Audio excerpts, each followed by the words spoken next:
आज हम बहुत ही बेहतरीन गाड़ी पे रिव्यू करने वाले हैं जो कि होगी फोक्सवैगन की Tiguan 1 litre TSI top line model है और मैनुअल वेरिएंट है जो कि स्कोडा कुशाक की कज़िन भी है। आज के वीडियो में हम डिटेल ओनरशिप रिव्यू करने वाले हैं। ओनर से बात करेंगे, डिस्कस करेंगे उनके साथ कि गाड़ी के क्या एडवांटेजेस है, क्या डिसएडवांटेजेस है। आज हमारे साथ कार के ओनर भी है जिनको 1 साल हो चुका है गाड़ी लेके हुए और फर्स्ट सर्विस भी हो चुकी है, मिस्टर विवेक जी। आज उनसे मिलेंगे और उनके साथ डिस्कस करेंगे ओनरशिप रिव्यू।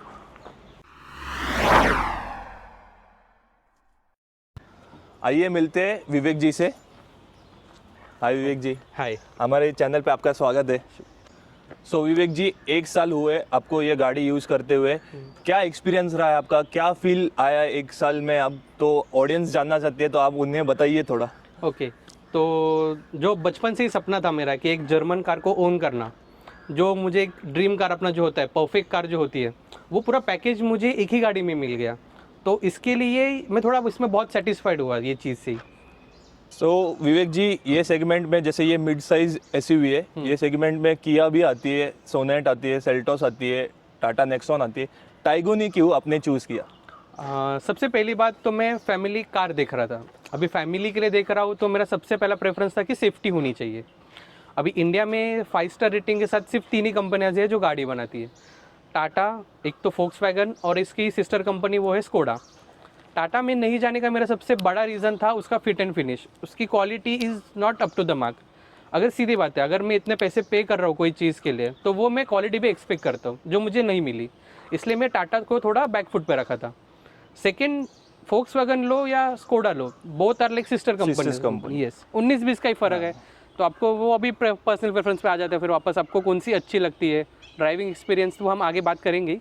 बट मुझे ये पर्सनली अच्छी लगी दोनों में, तो I went for Volkswagen. But build quality बात बराबर है, आप मैं एग्री करता हूँ। बट ऐसे रूमर से, मिथ से कि इसका जैसे मेंटेनेंस हाई रहता है या सर्विस कॉस्ट हाई रहता है, पार्ट्स हाई रहते हैं, तो ऑडियंस को वो जानना है क्योंकि देखो मैं खुद फोक्सवैगन की गाड़ी ओन करता हूँ, मुझे पता है इसका मतलब जो ये गाड़ी पसंद करते ना वो दूसरी किसी गाड़ी पे प्रेफर ही नहीं करते। तो आप बताओ ऑडियंस को क्या। आपकी बात से तो मैं बिल्कुल सहमत करता हूँ, पर देखो अभी बात ऐसी है कि अगर हाथी पालोगे तो खर्चा तो होना ही है। वो तो है। अभी जर्मन गाड़ियों का बस एक वही चीज़ है कि इंडिया में उनका थोड़ा मेंटेनेंस कॉस्ट हायर साइड होता ही है। अगर आप मारुति या फिर कोई दूसरी गाड़ियों में जाओगे तो जहाँ पे वो समवेयर अराउंड 4-5,000 का खर्चा आता है अगर सर्विस में, ये उससे 2-3 हज़ार थोड़ा ऊपर ही जाता है। तो येस, वो एक है, थोड़ा हाई मेंटेनेंस है गाड़ियाँ, ये एग्री करता हूँ ये चीज़ में भी। बट आपने जैसे बोला कि मारुति, हुंडई, ये सब गाड़ियाँ इनका मेंटेनेंस लो है, बट इनका अगर आप देखोगे सर्विस टाइम पीरियड, जैसे अभी ये टाइगुन है, इसका सर्विस पीरियड नॉर्मली 15,000 रहेगा और 1 ईयर। हाँ, 1 ईयर या 15,000। यस। बट ये मारुति, हुंडई, इनका टाइम मतलब किलोमीटर बहुत कम रहता है। तो आप ऐसा देखोगे तो हिसाब सेम ही हो जाता है। बट इसकी जो इंजन रिलायबिलिटी है ना, वो मारुति सुजुकी या कहीं और गाड़ियों में जाओगे ना तो वो फील नहीं मिलेगा जो यहाँ पे मिलेगा। वो तो बट ऑब्वियस है। तो वही चीज़ है कि इनका थोड़ा डिस्टेंस भी ज़्यादा है। वो भले time period is 1 year only, but बात ऐसी है कि 15,000 kilometres is also long stretch. हाँ, अगर आप डे टू डे भी गाड़ी चलाओगे तो भी 15,000 होना ये थोड़ा डिफिकल्ट हो जाता है। बहुत डिफिकल्ट हो जाता है। राइट। तो इसके लिए उन्होंने थोड़ा टाइम पीरियड भी ज़्यादा रखा है और इसके लिए सर्विस कॉस्ट भी थोड़ी ज़्यादा है। सो विवेक जी, जैसे आपकी गाड़ी की पहली सर्विस हो चुकी है, उसमें आपको क्या सर्विस कॉस्ट लगा, क्या एक्सपीरियंस रहा आपका, तो आप ज़रा शेयर करो। ओके, तो जब मैंने गाड़ी परचेस की थी तो मैंने उसका service value pack add on में ले लिया था पहले से ही। तो उसमें क्या होता है कि बेसिकली मेरी पहली 4 सर्विसेज जो है वो कवर हो जाती हैं। तो वहाँ पे मुझे 0 रुपीज़ पे करना है, टू बी ऑनेस्ट। और उसके पहले सर्विस में भी मुझे 0 रुपीज़ ही लगा था because of that package. But कुछ चीज़ें जो एक्स्ट्रा एड ऑन्स थी जो मैंने बोली थी सर्विसिंग में ये करने के लिए, वहाँ पे मुझे थोड़ा ऐसा फील हुआ कि वो थोड़ा ओवर प्राइस थी। जैसे कि मैंने बोला था, नॉर्मली चीज़ें थी, टायर रोटेशन था, wheel balancing alignment, interior deep cleaning, क्योंकि 1 साल हो गया था, थोड़ी हो गई थी, डस्टी हो गई थी। तो उसके लिए क्लीनिंग के लिए समवेयर अराउंड मुझे 5,500 रुपये का बिल आया था, जो ये नॉर्मली चीज़ है। अगर मैं बाहर ये करने जाता था तो हाफ प्राइस में भी शायद मेरा हो जाता था पूरा काम। और इसका लेबर चार्जेस भी थोड़े हायर साइड थे, तो इसके लिए मेरा वो इतना बिल बना। सो सर आपने लॉन्ग ड्राइव भी की होगी इस गाड़ी पे, तो लॉन्ग ड्राइव में आपका एक्सपीरियंस कैसा रहा है? गाड़ी बहुत कंफर्टेबल है या आपको थकान महसूस होती है? टू बी ऑनेस्ट मैंने गाड़ी लेने के बाद सीखा था, तो तुरंत ऐसे लॉन्ग ड्राइव की तो नौबत नहीं आई, क्योंकि सीखने के लिए इनिशियल डेज में थोड़ा टाइम लगा। बट हाँ, इसकी सबसे जो लंबी जर्नी मुझे अभी तक याद है, यहाँ से मैं मुंबई से उज्जैन लेके गया था। वन राइड मैंने ही की थी, टोटल 16 आवर लगे थे कुछ, और डिस्टेंस अराउंड 650 किलोमीटर्स। बट ये 650 किलोमीटर्स में कई सारे ब्रेक्स भी हुए थे, इसलिए थोड़ा टाइम ज़्यादा भी लगा। बट इसमें मुझे एक बार भी ऐसा फील नहीं हुआ कि मुझे नींद आ रही है या मुझे फटीक फील कर रहा हो या मुझे थकान हो रही है। तो जर्नी वॉज टोटली ऑसम। तो इसलिए मुझे कभी ऐसा फील नहीं हुआ कि ये गाड़ी में कि यार जर्नी टायरिंग लग रही है या फिर मुझे कहीं पहुंचना है तो मुझे भागना है, ऐसा कभी फील नहीं हुआ। रिलैक्स ड्राइव कर रहा हूँ मैं हमेशा, तो वो मुझे बहुत सेटिस्फाइंग चीज़ लगी। That's the speciality of German car. German car really. तो आप जैसे हाईवे पे चला रहे हो, ये 1 लीटर TSI है, जी। तो आपको कभी परफॉर्मेंस में ऐसे कभी लैग लगा या आपको बहुत बेटर लगा परफॉर्मेंस? तो कैसा था इसका परफॉर्मेंस हाईवे पे? अभी टू बी ऑनेस्ट इसके सब लोग ऐसा बोलते हैं कि 1.0 litre engine is under power. Yes. वो तो बिल्कुल भी नहीं है, क्योंकि इसमें आपको टर्बो बूस्ट मिलता है। हाँ, वो इनिशियल आपको थोड़ा सा टर्बो लैग होता है, जब तक वो 2000 RPM क्रॉस नहीं करता तब को आपको थोड़ा सा वो वेट करना पड़ता है टर्बो के लिए। बट एज सुन एज वो टर्बो किक्स इन, तो जो आपको पावर एंड पिकअप मिलती है, तो right from the first gear itself आपको वो पूरा पिकअप मिल जाता है। तो भले आप 5वें गियर में चला रहे हो या दूसरी गियर में चला रहे हो, वो पावर पिकअप आपको ग्रेजुअली मिलती ही जाएगी। तो ऐसा कभी फील नहीं हुआ कि इंजन अंडर पावर है। इन शॉर्ट मतलब आप बोलना चाहोगे कि सिटी ड्राइव में भी और हाईवेज पे भी 1 litre is enough? Enough, more than enough. City drive में तो 1 लीटर इंजन इज इनफ, क्योंकि आपको थोड़ा सा माइलेज भी अच्छा मिलेगा। बम्पर टू बम्पर अगर ट्रैफिक में आप चलोगे तो वहाँ पे थोड़ा माइलेज के लिए कंसर्न रहते हो, बट वहाँ पे भी माइलेज फिर अच्छा निकल के देगी। और हाईवे राइड्स की बात करें तो हम वैसे भी इंडिया में स्पीड लिमिट इज़ 100-120, उसके ऊपर तो आप भगा भी नहीं सकते। तो वहाँ तक ये इंजन सफिशेंट है। लाइक आप 100 से 120 तक क्रूज़ करोगे, गाड़ी आपको कभी निराश नहीं करेगी। और आपने कभी ये गाड़ी को कभी ऑफ रोड पे लेके गए, ऑफ राइडिंग किया है? ऑफ रोड तो बहुत बार हुआ है। इंडिया के रोड है ही इतने अच्छे, तो अभी क्या ही हर बोले। जगह ऑफ रोडिंग हर जगह ऑफ रोडिंग होती ही है, अगर आप नहीं चाहो तो भी वो होती है। और हाँ, बट ऐसा कभी फील नहीं हुआ। बट उसमें एक थोड़ी सी दिक्कत मुझे ये कभी फील हुई कि सस्पेंशन जो है थोड़ी स्टिफर साइड पे, तो इंजन में कभी कभी छोटे से भी पॉटहोल्स में से गाड़ी गुजरती है तो वो बम्स जर्क्स फील होते हैं गाड़ी के अंदर। आपको वो महसूस होता है कि हाँ, थोड़ा ख़राब रास्ता आ गया है। एक्चुअली ये जो आपने बोला ना, ये मैंने भी फील किया है। मेरे पास भी वेंटो है ना, आई थिंक ये जर्मन गाड़ी के सस्पेंशन थोड़े स्टीफ होते। पॉटहोल में जब भी जाती है तो हल्का सा आपको, एक तो मेरा तो बहुत साल हो गया वेंटो को, तो हल्का सा नॉइज़ करती है और स्टीफनेस आपको केबिन में फील होती है। हाँ, यस, केबिन में वो जो एक्सपीरियंस होता है वो बहुत ज़्यादा भी नहीं होता। हाँ, मतलब बट अभी तो- हल्का सा फील होता ही है कि हाँ, थोड़ा भी ऑफ रोडिंग या फिर ख़राब पैच आ गया है, बट इतना भी नहीं। और स्टीफ सस्पेंशन होने का सबसे बड़ा एडवांटेज वही है कि आपको राइडिंग क्वालिटी में वो इफेक्ट करता है। वो एक है, Yes. आप कॉर्नरिंग करोगे तो गाड़ी एकदम स्टेबल स्टेबल रहे, आपको पूरा कॉन्फिडेंस आता है। अगर मैं 80 के स्पीड पे भी अगर मैं कॉर्नर करना चाहूँ, मैं कॉन्फिडेंटली वो चीज़ इसके साथ कर सकता हूँ। बट यही चीज़ मुझे कभी कभी हुंडई या फिर मारुति सुजुकी गाड़ियों में ये नहीं देखने मिलता, ये चीज़। वो एक एडवांटेज है। बट उसका डिसएडवांटेज वही है कि आपको थोड़ा वो स्टीफर सस्पेंशन होने के कारण जर्क महसूस होते हैं लिटिल। हाँ, बट मुझे नहीं लगता इतना कुछ डिफरेंस है। वो नॉर्मली आप डेली पॉटहोल्स में लेके नहीं जाते हो गाड़ी, Right. तो उतना डिफरेंस नहीं फील होता है। उतना डिफरेंस नहीं है, बट कैसे होता है कि इनिशियली आपको थोड़ा टाइम लगेगा। 30-45 डेज इनिशियली चले जाएंगे, उसके बाद आप यूज टू हो जाओगे, तो आपको वो थोड़े टाइम के बाद फील भी नहीं होंगे।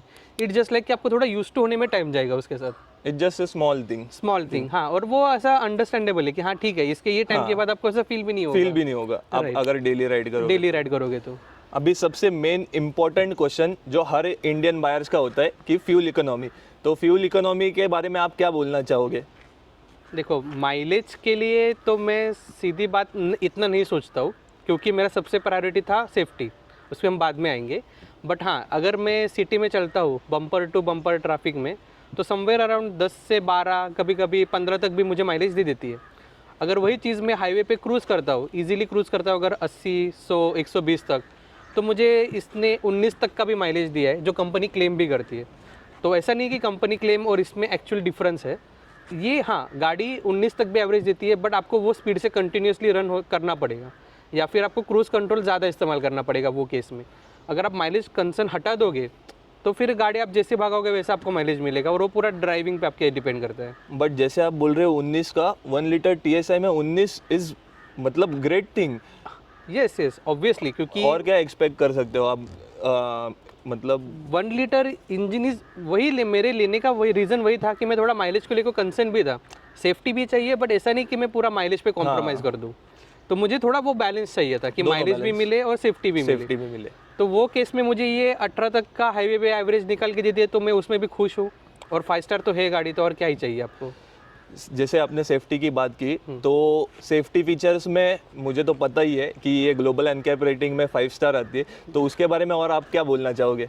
देखो, चाइल्ड ऑक्यूपेंसी में भी 5 स्टार है, फिर नॉर्मल जो अपना ड्राइवर है उसका भी 5 स्टार रेटिंग आ गई है। तो ओवरऑल जो गाड़ी की बिल्ड क्वालिटी है वो भी एक की फैक्टर होता है माइलेज कम करने में, क्योंकि गाड़ी ऑलरेडी हेवीली लोडेड है विथ मेटल्स। तो ऐसा नहीं है कि गाड़ी की माइलेज आपको ज़्यादा मिलेगी, ये चीज़ की वजह से वो थोड़ी कम भी हो जाती है बाकी के कंपैरिजन में। बट हाँ, इसमें 6 एयरबैग्स आपको मिलते हैं। देन इसका जो बिल्ड क्वालिटी एवरीवन नोज़, तो उसके और बात डिटेल में जाने की ज़रूरत नहीं। बट जो इसके 6 एयरबैग्स, देन और भी सारे ऐसे फंक्शंस है जो इसमें मुझे फील होता है कि हाँ, ये प्रॉपर सेफ़ है गाड़ी मेरी फैमिली के लिए। इसमें मैं आँख बंद करके भी भरोसा कर सकता हूँ ये चीज़ पे। और आज तक कभी ऐसा हुआ नहीं कि सेफ्टी कंसर्न में कि इसने कभी माल फंक्शनिंग किया है, या फिर लास्ट मोमेंट पे इसने मुझे ऐसा कभी धोखा दिया है कि हाँ ये चीज़ अभी काम ही नहीं कर रही, या फिर हम कहीं बाहर निकलने रहे और ये कुछ ऐसा इंजन लाइट आ गई, या फिर कुछ ऐसा चीज़ हो गया कि हमें पोस्टपोन करना पड़ रहा है हमारा ट्रिप, या फिर डिले हो रहा है। तो वो चीज़ में मैं 100% रिलायबल हुई है इसमें। तो सर, जैसे हमने एक्सटीरियर के बारे में डिस्कस किया, बिल्ड क्वालिटी के बारे में डिस्कस किया, फ्यूल इकोनॉमी के बारे में डिस्कस किया, सेफ्टी फीचर्स, तो चलो अंदर जाते हैं, अंदर इंटीरियर के बारे में डिस्कस करते हैं। आप थोड़ा इंटीरियर बताइए। जैसे बाहर से देखने में गाड़ी का विड्थ बहुत कम है, बट आपको अभी कैसे ऐसा फील हुआ है कभी कि लेग रूम कम है या कुछ ऐसा प्रॉब्लम फेस हुआ है? यस, ऑन एन एवरेज अगर मैं बाकी की गाड़ी के साथ कंपेयरिंग करूँ तो हाँ, इसका विड्थ थोड़ा कम है। ऐसा नहीं कि बहुत कम है, हल्का कम है। वो कभी कभी फील भी होता है, क्योंकि अगर हम बैठे ऑन एन एवरेज, अगर 6 फीट तक कोई बंदा बैठा है तो ही कैन ईजिली ऑक्यूपाई, उनको कोई तकलीफ नहीं होगी। बट ऐसा भी नहीं होता कि अगर 6 फीट से कोई ऊपर है तो उनको तो शायद थोड़ी तकलीफ हो सकती है, क्योंकि लॉन्ग जर्नीज में थोड़ा कंफर्टेबल उनके लिए शायद नहीं हो सकता ये चीज़। बट या नॉर्मल ऑन एन एवरेज जो इंडियन अपने होते हैं उनके लिए परफेक्ट है, ऐसा कोई दिक्कत की बात नहीं है। और फोक्सवैगन ने वैसे तो फिट एंड फिनिश भी up to the mark the है, कुछ मुझे कमी नहीं लग रही है गाड़ी में। और आप और क्या बोलना चाहोगे, जैसे एसी कूलिंग इसका कैसा है? ओके, एसी कूलिंग में तो एज सच अभी कोई दिक्कत नहीं है।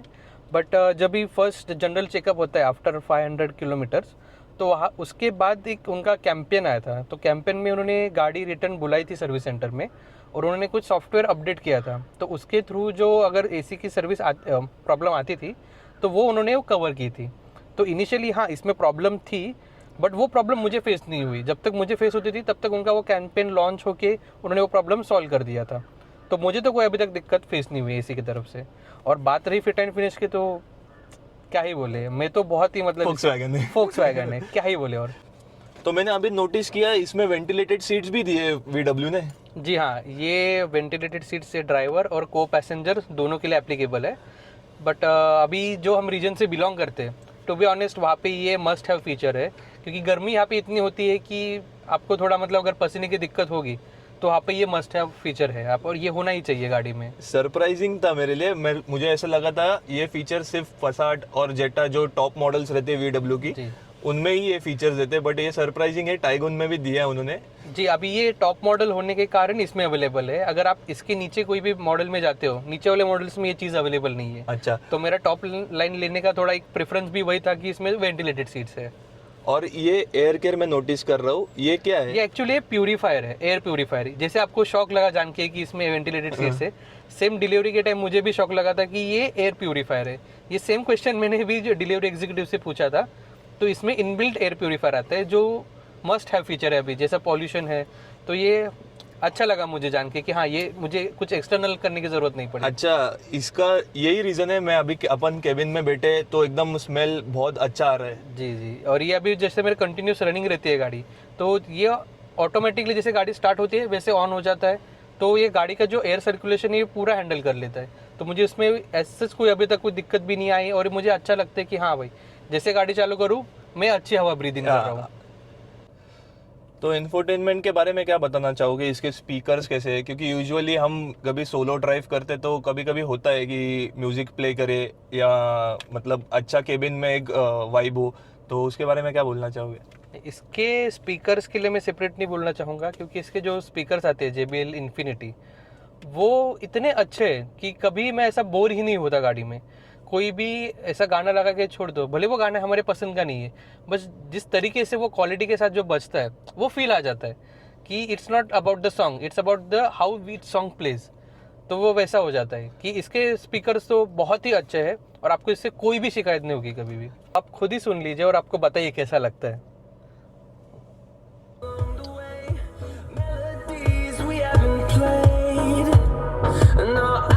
Ten on 10। और ये तो फिर भी हम 2/3 वॉल्यूम पे जा रहे थे, हमने फुल वॉल्यूम पे अभी तक गए भी नहीं थे। सो ये गाड़ी में सनरूफ भी है। आजकल लोग बहुत फैसिनेटिंग हो गए कि उनको सनरूफ चाहिए, तो आपका भी सेम था कि आपको सनरूफ चाहिए था या ऐसा कुछ था कि नहीं चलेगा? एक्चुअली टू बी ऑनेस्ट, मेरा ये सनरूफ के लिए कोई रिक्वायरमेंट नहीं था, ये तो मेरी वाइफ की रिक्वायरमेंट थी कि उनको सनरूफ चाहिए।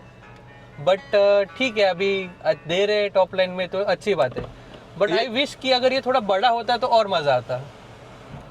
ये सनरूफ सिर्फ टॉप लाइन में आता है और इसके नीचे वाले मॉडल्स में सनरूफ नहीं है? नीचे वाले मॉडल्स में नहीं आता, तो बस यही है। और मुझे तो अगर पैनोरामिक सनरूफ दे देते तो अच्छा लगता था, क्योंकि टॉप लाइन में अगर आप ये छोटा वाला दे रहे हो तो थोड़ा मुझे कहीं ना कहीं फील हुआ कि बड़ा होता तो और मजा आता। हाँ, जैसे आपने स्टार्टिंग में मेंशन किया कि आपने ये कार फैमिली के लिए परचेज की है, तो फैमिली आप लॉन्ग ट्रिप पे जाते हो तो लगेज भी होता होगा, तो बूट स्पेस आपको इनफ लगती है कि कम लगती है?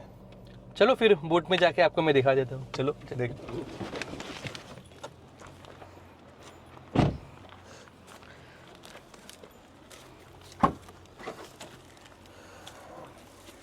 बूट तो काफ़ी अच्छा है। कितना लीटर है ये बूट? ये 450 385 समथिंग। और ये पार्सल ट्रे अगर हटा दोगे तो यहाँ पे अप्रॉक्स 100 लीटर और बढ़ जाता है। तो इनफ है, मतलब कॉम्पैक्ट एसयूवी के लिए बहुत इनफ है लगता है। इसका स्पेयर व्हील नीचे ही होगा ना?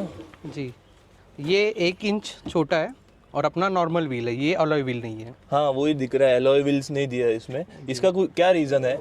अगर सबको ऐसा अगर मतलब नहीं पॉसिबल होता कि मैकेनिक को बुलाए और व्हील चेंज करे, तो अगर कहीं आप रिमोट एरिया में और ख़ुद से करना चाहो तो ये व्हील बहुत हैंडी होता है, थोड़ा लाइट वेट भी है और चेंज करने के लिए बहुत इजी भी है कंपेयर टू अलॉय व्हील्स, वो थोड़ा हेवी साइड होते हैं। सो वीडियो के लास्ट पार्ट पे आते हैं। जैसे आपने एडवांटेजेस बताए, तो आपको डिसएडवांटेजेस क्या लगते हैं ये कार में, क्या हो सकते हैं? देखो, अभी कितना भी कुछ कर लो कोई चीज़ कभी पूरी नहीं हो सकती, वो तो है। इसमें 2-3 चीज़ें मुझे ऐसे लगी कि होनी चाहिए थी। एक तो जैसे पहले हमने डिस्कस कर लिया कि पैनोरामिक सनरूफ होता तो बेटर लगता, क्योंकि टॉप मॉडल है, इतना प्राइस अगर पे कर रहा हूँ मैं इसके लिए, तो वो एक चीज़ मुझे कमी लगी। दूसरी मुझे ये लगी कि एम्बिएंट लाइटिंग जो दी है वो सिर्फ फ्रंट डैशबोर्ड पे है, और दैट टू वाइट कलर। उसमें ना मैं कलर चेंज कर सकता हूँ ना उसको मैं एक्सटेंड कर सकता हूँ। तो अगर यही कंपनी फिटेड मिलती मुझे तो और अच्छा लगता था, वो थोड़ा एक एनहांस फील करता था कि गाड़ी का फील एक्सपीरियंस करता था केबिन में। हाँ, वो मेरा एक्सपीरियंस बढ़ जाता था। और देन मुझे ऐसे एक फील हुआ कि बीइंग अ जर्मन कार, इसका जो इंडिकेटर होता है, इंडिकेटर लीवर जो होता है, that is on to left side of steering. तो कभी कभी क्या होता है कि रात को अगर मुझे किसी को पास ऑन देख के ओवरटेक करना है, तो वो केस में थोड़ा डिफिकल्टी हो जाता है कि या तो मैं गियर मैनेज कर सकता हूँ या फिर मैं इंडिकेटर से अपर या फिर डिपर दे सकता हूँ। तो वो अगर थोड़ा राइट साइड होता, जो इंडियन रोड कंडीशंस के हिसाब से होना चाहिए था, तो वो एक मुझे मिसिंग लगता है। बट मेरे हिसाब से अभी आपको आदत हो गई होगी 1 साल चलाते चलाते। हाँ, अभी आदत तो वैसे हो गई, इवेंचुअली तो वो करना ही पड़ा, क्योंकि ऑप्शन नहीं है अभी कोई नहीं, तो आदत तो हो गई, बट इनिशियली मुझे थोड़ा वो स्ट्रगल करना पड़ा उसके लिए। ड्राइविंग में कुछ डिसएडवांटेजेस, कंफर्ट में कुछ डिसएडवांटेज ऐसे आपको लगे? नहीं, कंफर्ट में ये बोलना चाहूँगा, बीइंग अ 5 सीटर कार, अगर कोई हट्टे कट्टे इंसान है, अगर मेरे जैसे 3 लोग पीछे बैठना चाहे तो वो थोड़ा डिफिकल्ट हो सकता है। ऐसा नहीं बोलूँगा कि बैठ ही नहीं सकते, थोड़ा अनकंफर्टेबल फील होगा। तो ये 5 सीटर बोलते तो है, बट 4 बड़े लोग और कोई मिड साइज़ बच्चा या फिर छोटा बच्चा, they can easily travel. But अपने जैसे कोई 5 बंदे हैं तो वो जाना थोड़ा डिफिकल्ट हो सकता है। सो सर, आपके लिए लास्ट सवाल मेरा कि अगर कोई प्लान कर रहा है ये न्यू गाड़ी लेने का या प्री ओन्ड लेने का, तो उनके लिए आप क्या बोलना चाहोगे? अरे यार बिंदास ले लो, फोक्सवैगन की गाड़ी है, कभी निराश नहीं करेगी। हाँ, अगर आप फैमिली के लिए ले रहे हो, सोलो ट्रैवलर हो, तो 1.0 आपके लिए काफ़ी है। अगर आप थोड़ा सा कार एंथुजियास्ट हो तो आई विल रिकमेंड कि 1.5 के लिए जाओगे तो और बेटर होगा। बट फोक्सवैगन है तो आपको कभी निराश नहीं करेगी, आग बंद करके ले लो। थैंक यू सर हमारे चैनल में आने के लिए, आपका प्रीशियस टाइम देने के लिए। Thank you. I hope so guys आपको ये ओनरशिप रिव्यू पसंद आया होगा। ऐसे ही कार कंटेंट हम आपके लिए लाते रहेंगे।